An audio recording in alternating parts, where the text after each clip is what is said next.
교회 안에 세 부류의 사람들이 있다고 얘기합니다. 모두가 이렇게 다 그렇게 얘기하는 건 아니지만 이렇게 얘기하는 사람들이 있습니다. 세 부류가 존재하는데 자연인, 종교인, 신앙인 이렇게 세 부류로 나눌 수 있다라고 얘기해요.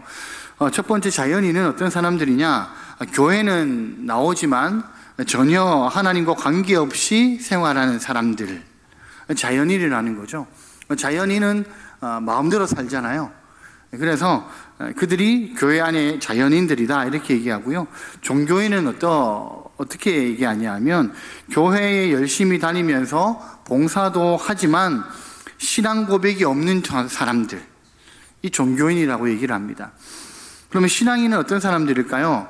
마음과 입으로 확실하게 주는 그리스도시요 살아계신 하나님의 아들이라는 고백이 있는 사람들이 신앙인이다 라고 얘기를 한다는 겁니다.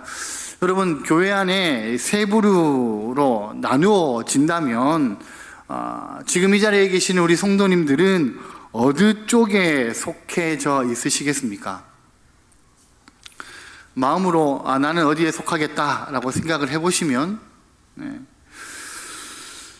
그리고 만약에 우리가 세 번째 신앙인, 나는 신앙인입니다 라고 자랑스럽게 얘기하실 수 있다면 우리가 드리는 우리의 고백에 혹시 부족한 것은 없는가 돌아보는 시간들이 되었으면 좋겠고요. 오늘 우리가 읽었던 로마서 10장의 말씀을 통해서 신앙 고백에 정말 필요한 것 두 가지가 무엇인지를 우리가 함께 말씀을 통해서 나누는 시간들이 되기를 소망합니다. 신앙 고백에 정말 중요한 것 첫 번째는 뭐냐 하면 바른 지식입니다. 하나님을 아는 바른 지식이 있어야 된다라는 것이죠. 로마서 9장과 10장을 보면 우리가 읽진 않았는데요. 로마서 9장과 10장을 보면 이 하나님을 아는 바른 지식을 알지 못해서 잘못된 열심을 가진 자들에 대해서 바울이 안타까워하고 있는 내용들이 나오는 것을 볼 수가 있습니다. 바울이 동족인 유대인들을 향하여서 그들이 구원의 바깥에 있어서 들어오지 못하는 그 동족들을 보면서 오늘 우리가 읽었던 10장 전반부에도 보면 그 마음을 여실히 드러내고 있는 것을 볼 수가 있습니다. 왜 하나님은 하나님의 택함받은 하나님의 백성이라고 얘기하는 이스라엘 백성들이 구원의 밖에 있고 구원을 얻지 못하느냐? 당신의 언약의 백성이라고 하는 그 오랜 역사 속에서 수없이 구원의 도구로 쓰임을 받은 특권을 받았던 선민이라고 얘기하는 이 유대민족이 왜 구원의 바깥에서 예수 그리스도를 거절하고 그 구원의 안쪽으로 들어오지 못하느냐? 이 하나님의 구원의 계획이 실패한 거 아니냐? 이런 질문들이 제기가 되었다라는 겁니다.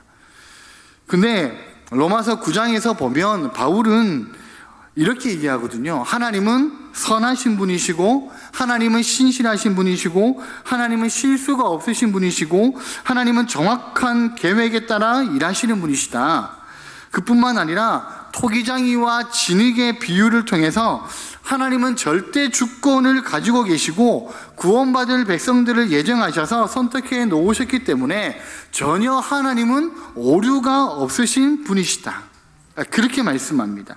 바울은 그러면서요, 10장, 우리가 읽었던 10장에 넘어오면서 그럼 왜 이스라엘 백성들이, 왜 유대인들이 실패할 수밖에 없었는가? 그 이유를 우리에게 말씀하고 있다라는 것이죠. 그것은 뭐냐 하면 이스라엘 백성들이 가지고 있었던 잘못된 종교적인 열심 때문이었습니다. 그들 나름대로는 우리는 하나님을 섬겨라고 얘기를 하지만 그 열심이 잘못된 열심이라는 것이죠. 여러분, 그래서 10장 3절 우리가 읽진 않았는데요. 10장 3절의 말씀을 한번 보겠습니다. 같이 한번 읽습니다. 하나님의 의를 모르고 자기 의를 세우려고 힘써 하나님의 의에 복종하지 아니하였느니라. 무슨 말입니까? 의롭다함을 위해서 노력을 했다라는 거예요. 의롭게 되기 위해서 노력은 열심히 했는데 그것이 하나님의 의를 추구하는 것이 아니라는 것이죠. 그것이 열심히 노력하여서 자기의 의를 세우기 위해 노력했다라고 되어져 있습니다. 하나님의 의에 복종하지 않았다라고 되어 있다라는 말이죠. 그것이 하나님을 알지 못했다라는 것과 같은 것이다라는 거예요. 여러분, 그들은 하나님이 요구하셨던 기준인 율법을 지키려고 열심히 노력은 했습니다. 근데 그 열심으로 자기들이 하나님의 의에 도달한 것처럼 착각했다라는 것이죠. 근데 그게 아니었다라는 겁니다. 그 열심은 잘못된 열심이었다라는 것입니다. 하나님에게서 점점 멀어지는 열심이었다는 것이죠. 왜 그럴까요? 하나님에 대한 올바른 지식이 그들에게 없었기 때문입니다.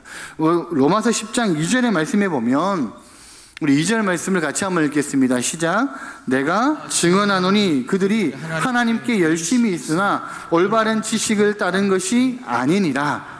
하나님께 열심히 있었다라는 거예요. 하나님이 그들에게 주신 율법을 열심히 완벽하게 지키기 위해서 여러 법조문들을 만들어 놓고 또 조상들의 유전을 또 이어서 그것으로 또 뭔가를 만들어서 이것을 우리가 열심히 하면, 이것을 우리가 열심히 지키면 우리가 의에 이를 수 있을 것이다 라고 생각했다라는 것이죠. 그것이 하나님이 그들에게 요구하시는 것이다 라고 생각을 했다라는 겁니다. 그런데 잘못 안 것이라는 거죠. 열심을 가지고 있었음에도 불구하고 그들의 열심은 점점 하나님에게서부터 멀어지는 열심이라는 겁니다. 여러분, 우리가 마라톤을 달리잖아요. 마라톤 운동 경기를 할 때는 끝까지 완주를 하려면 정해져 있는 코스를 완전히 달려야지 마라톤을 완주할 수가 있습니다.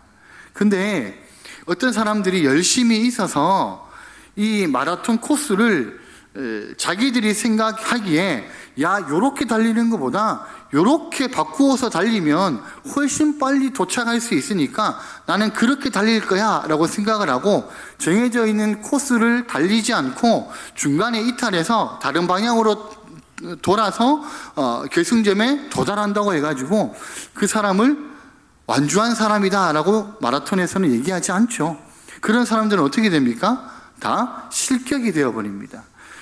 준비되어져 있는 코스를 달리지 않았기 때문에 실격이 되어버리는 것이죠. 여러분, 유대인들이 하나님에 대해서 그들이 생각하고 그들이 정의를 내려서 그들의 열심으로 열심히 살아갔다라는 거예요. 그러면 하나님이 더 좋아하시고 이렇게 하면 우리가 의롭게 될 수 있을 것이다 라고 생각했는데 그게 아니라는 것이죠. 점점 하나님으로부터 멀어지는 열심이 되어버렸다라는 겁니다. 뭐가 없기 때문입니까? 하나님을 아는 지식이 없기 때문이라는 것이죠. 여러분, 호세아 4장 1절과 6절에 보면 당시 이스라엘 백성들에게 하나님이 말씀하시는 바가 호세아를 통하여서 주어지죠.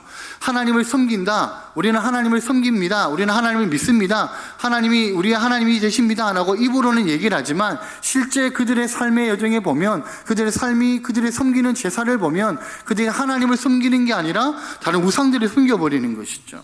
그들의 삶에 하나님이 그들에게 요구하셨던 순종과 또 그들에게 요구하셨던 거룩은 하나도 없어버리는 거죠. 도리어 이방신을 따라서 음탕한 삶을 살아가는 이스라엘 백성들을 향하여서 하나님이 뭐라고 말씀하십니까? 호세아 4장 1절의 말씀인데요. 우리 같이 한번 읽겠습니다. 이스라엘 자손들아 여호와의 말씀을 들으라. 여호와께서 이 땅 주민과 논쟁하시나니 이 땅에는 진실도 없고 인애도 없고 하나님을 아는 지식도 없고. 여러분, 호세아를 통하여 뭐라고 말씀하시는 거예요? 너희들 하나님을 아는 지식이 없어, 이렇게 얘기하신다는 거죠. 우리는 하나님을 예배하고 우리는 하나님을 제사하는데 이렇게 이스라엘 백성들이 얘기하지만 하나님은 그들에게 얘기하시기를 하나님을 아는 지식이 너희들에게는 없다, 이렇게 말씀하셨다는 거예요. 여러분, 호세아 4장 6절의 말씀을 한 번 더 보겠는데요. 6절 말씀을 같이 한번 읽겠습니다. 시작. 내 백성이 지식이 없으므로 망하는도다. 내가 지식을 버렸으니 나도 너를 버려 내 제사장이 되지 못하게 할 것이요 내가 내 하나님의 율법을 잊었으니 나도 내 자녀들을 잊어버리리라. 하나님이 말씀하시는 것이거든요. 하나님이 뭐라고 말씀하십니까? 내 백성, 이스라엘 백성들을 얘기하는 거죠. 내 백성이 지식이 없어서 망한다 이렇게 얘기하는 거예요. 그들이 하나님을 섬깁니다. 아니요, 우리는 하나님을 섬기고 있어요. 우리는 하나님의 백성이에요 라고 얘기하지만 하나님은 아니야, 너희들은 나를 섬기지 않아 라고 얘기하신다는 거죠. 그래서 하나님의 율법을 잊었으니 나도 너희들을 잊어버릴 거야 라고 말씀하셨다라는 겁니다. 열심은 있지만 하나님을 향한 바른 지식이 없기 때문에 궤도를 벗어나서 자기의 의를 추구하려고 한 것이 지금 바울 시대의 유대인들의 모습이었다라는 겁니다. 여러분, 그러면 우리에게는 이런 모습이 없느냐라는 거예요. 내가 고백하는 신앙의 고백이 내가 하나님을 정확하게 알고 하나님이 어떤 분이신지를 알고 나를 구원하여 주신 예수님을 내가 정확히 믿고 고백하는 신앙의 고백이냐는 것이죠. 그냥 다른 사람들이 옆에서 다 믿습니다 하니까 그냥 나도 거기에 그냥 중독이 된 것처럼 나도 믿습니다 라고 하고 있는 것은 아니냐라는 겁니다. 우리가 아무리 열심히 가지고 있어도 하나님이 우리를 그 구원하심을 우리가 모른다면 아무런 소용이 없다라는 것이죠.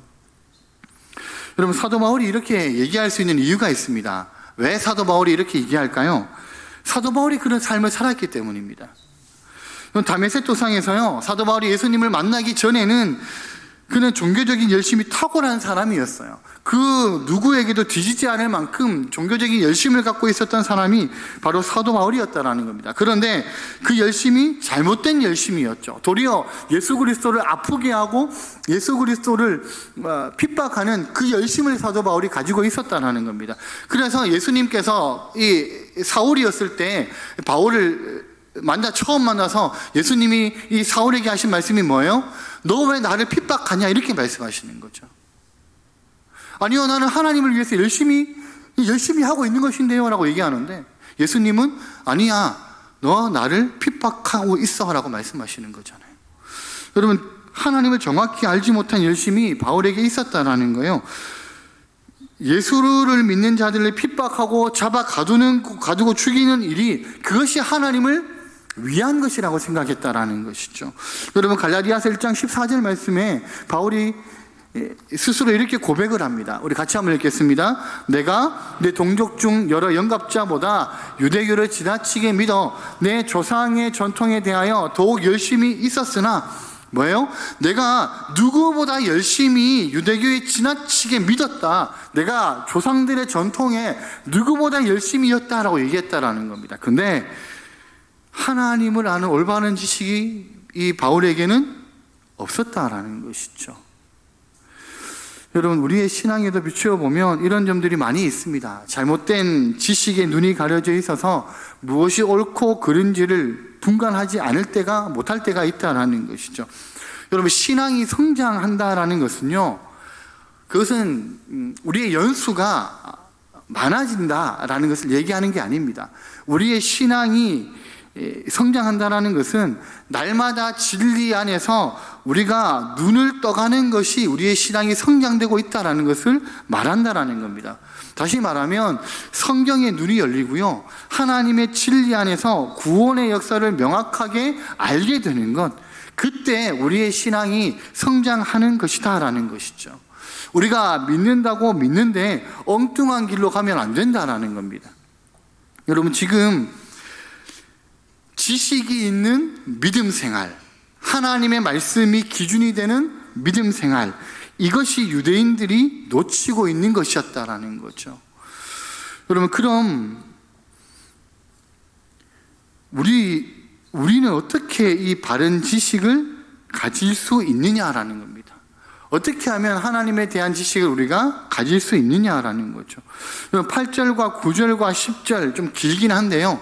이 세 절을 보면 우리에게 어떻게 하면 우리가 바른 믿음의 고백 그리고 바른 하나님에 대한 지식을 가질 수 있는지를 잘 말씀해 주고 있습니다. 우리 세 절인데 우리 같이 한번 읽겠습니다. 시작.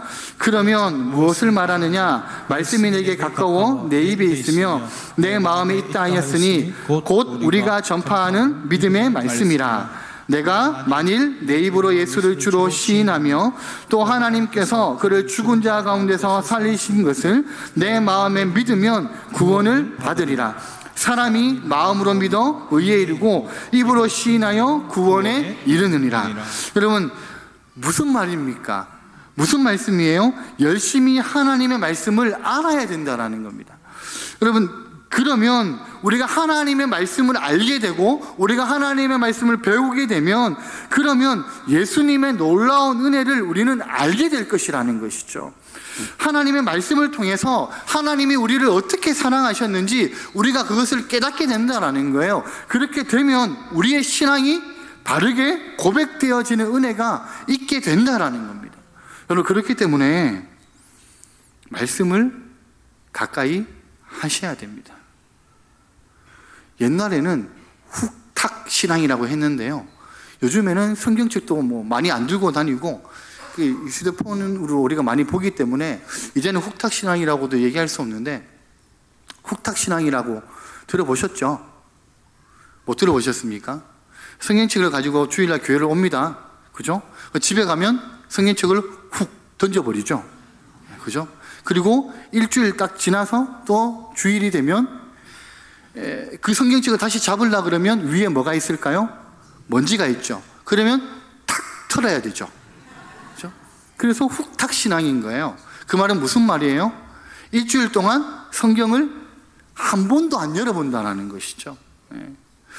여러분, 말씀을 가까이 하는 은혜가 있으시기를 원합니다. 그것이 우리가 하나님 앞에 우리의 바른 신앙을 고백할 수 있는 중요한 핵심이라는 겁니다. 두 번째는 뭐냐면 우리의 신앙 고백의 중요한 그 두 번째가 뭐냐면 진실함입니다. 진실함. 누구를 향한 진실함일까요? 예수님을 향한 진실함이죠. 여러분, 진실한 고백, 우리의 모습을 꾸미지 않고 있는 모습 그대로 예수님 앞에 드러내는 것, 그것이 우리의 신앙의 고백의 중요한 진실함이라는 겁니다. 누가복음 6장 41절에 보면 예수님이 이렇게 얘기하세요. 너희는 나를 불러 주여 주여 하면서도 어찌하여 내가 말하는 것을 행하지 않느냐, 이렇게 말씀하시거든요.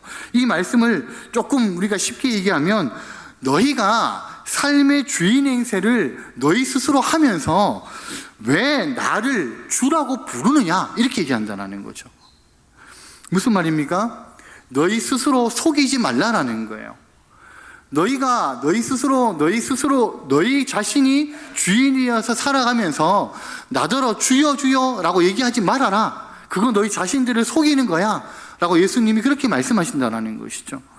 여러분, 진실함이 있어야 된다는 겁니다. 우리가 신앙생활을, 여기 계시는 분들이 10년을 하셨든 1년을 하셨든 아니면 30년을 하셨든 직분이 뭐든 간에 그것이 중요한 게 아니라 언제나 우리는 하나님의 자비와 긍휼이 필요한 사람들이라는 거예요.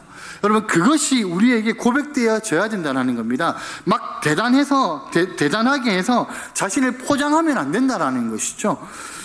우리는 하나님의 은혜 없이는 살아갈 수 없는 사람이다라는 것을 우리는 스스로 고백을 해야 된다는 겁니다. 여러분, 그래서 우리에게 필요한 게요, 하나님, 내가 죄인입니다 라는 것이죠. 그것이, 그런 진실한 고백이 우리에게 있어야 된다는 겁니다. 여러분, 예수님 시대의 바리새인들이 그렇지 못했잖아요. 예수님 시대의 바리새인들은요, 철저하게 자신들을 포장하는 사람들이었거든요. 그래서 예수님이 오셔서 그 바리새인들, 이 유대인들 안에 있는 그들이 가지고 있는 그 겉포장들을 예수님이 벗겨버리시려고 했습니다. 근데 예수님이 벗기려고 하면 더 갈수록 자신들을 정당화하는 포장들을 더욱더 멋지게 만들었던 사람들이 유대인들이었고 바리새인들이었죠. 여러분, 결국에는 그들이 구원에서 멀어지는 사람들이 되었다라고 바울이 지금 오늘 얘기하고 있는 거죠. 여러분, 우리가 신앙생활 하면서 이 유대인들, 이 바리새인들과 동일한 오류를 범할 때가 많이 있다라는 겁니다. 신앙생활을 오래 열심히 하다 보면 나도 모르게 나를 정당화할 때가 생기죠. 이 정도면 됐지 뭐. 내가 구원 안 받으면 누가 구원 받노? 내가 지금 믿음 생활만 30년을 했는데 내 정도면 잘 믿는 거지 뭐.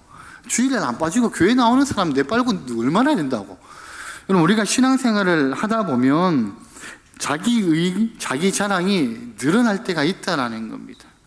여러분, 그때가 위험한 거죠. 나 정도면 됐지, 나처럼 신앙생활 하면 됐지 라고 생각하는 그때가 위험한 때라는 겁니다. 여러분, 그러다 보면 자기 의가 쌓이고 그리고 자기 자랑이 늘어나기 시작하면 결국은 어떻게 됩니까? 당신 왜 나처럼 신앙생활 못해? 왜 당신은 그렇게 못해? 왜 지금 그러면서 당신이 신앙생활 한다고 얘기할 수 있어? 이렇게 된다는 거예요. 다른 사람들을 향하여서 정죄하고 판단하는 것이 늘어나게 된다는 겁니다. 여러분, 나도 모르게 우리는 우리 스스로가 만든 의를 자랑하게 된다는 것이죠. 여러분, 그렇게 되면 위험합니다. 우리 신앙에 관록이라는 것이 생기면, 그러니까 우리 신앙에 관록, 여유라는 것이 생기면 자칫 우리는 우리 의에 빠질 때가 있다라는 것입니다. 우리는요, 날마다 하나님의 긍휼이 필요한 사람이라는 것 잊지 말아야 된다는 것이죠. 우리가 우리의 의를 내세우게 되면 사라지는 게 있습니다. 그게 뭐냐면 예수 그리스도의 십자가가 사라집니다. 우리가 우리의 의를 드러내면 예수 그리스도의 십자가가 부정되어지는 거거든요. 절대로 우리의 의를 내세우거나 열심을 내세우면 안 된다는 것이죠. 우리는 신앙생활을 하면 할수록 예수 그리스도의 십자가가 더 부각이 되는 그런 신앙생활을 하게 될 때, 그때 우리의 신앙 고백의 핵심이 그것이 된다는 거예요. 여러분, 우리에게 신앙 고백을 아주 잘 보여주고 있는 사람이 있죠. 마태복음 16장 16절에 보면 베드로가 예수님께 하는 고백이 나옵니다. 우리 마태복음 16장 16절입니다. 우리 같이 한번 읽겠습니다. 시작. 시몬 베드로가 대답하여 이르되 주는 그리스도시요 살아계신 하나님의 아들이시니이다. 여러분, 이게 신앙 고백의 핵심이라는 거예요. 가장 중요한 거라는 겁니다. 우리의 신앙 고백이 다른 것이 필요가 없습니다. 뭐 미사하고 같은 거 필요가 없다라는 거예요. 그냥 예수님 한 분이면 됩니다. 나는 예수님 한 분이면 만족할 수 있습니다. 이게 우리의 진실한 믿음의 신앙 고백이라는 겁니다.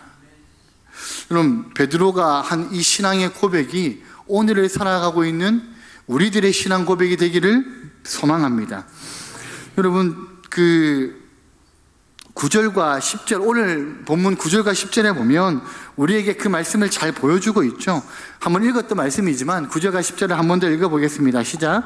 내가 만일 내 입으로 예수를 주로 시인하며 또 하나님께서 그를 죽은 자 가운데서 살리신 것을 내 마음에 믿으면 구원을 받으리라. 사람이 마음으로 믿어 의에 이르고 입으로 시인하여 구원에 이르느니라. 아멘. 유기선 목사님이 쓰신 책 가운데요, 나는 죽고 예수로 사는 사람이라는 책이 있습니다. 나온 지는 좀 된 책이지만 그 책에 보면 이런 내용이 있습니다. 우리가 가진 모든 것 중에 하나님께서 임의로 가져가시지 않는 것이 있습니다. 그것은 바로 우리의 마음입니다. 인격적이신 하나님은 우리가 하나님을 향해 마음을 돌이키시기를 바라셨습니다.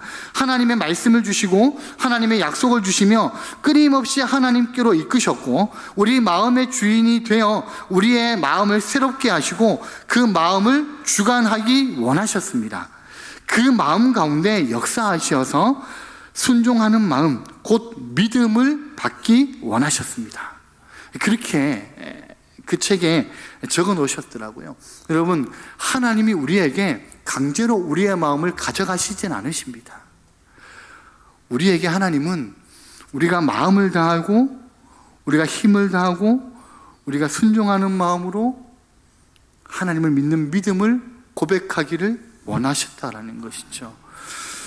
억지로 강요하거나요, 우리에게 앵무새처럼 반응하는 걸 원하시지 않으신다는 겁니다. 마음으로 믿는 것, 입으로 시인하는 것, 그걸 하나님은 우리에게 원하시고 계신다는 거죠. 여러분, 여기서 시인한다라는 것은요, 공개적인 것이잖아요. 모든 사람들 앞에서 내가 얘기할 수 있는 것을 우리는 시인하는 것이다라고 얘기하죠. 요즘에 제가 저희 딸에게도 물어보지만 초등학교, 중학교, 고등학생들, 심지어는 대학생들 가운데서도 자기가 예수를 믿는 것을 사람들에게 얘기하는 사람이 없대요. 없다라는 것보다는 극히 적다라는 것이겠죠.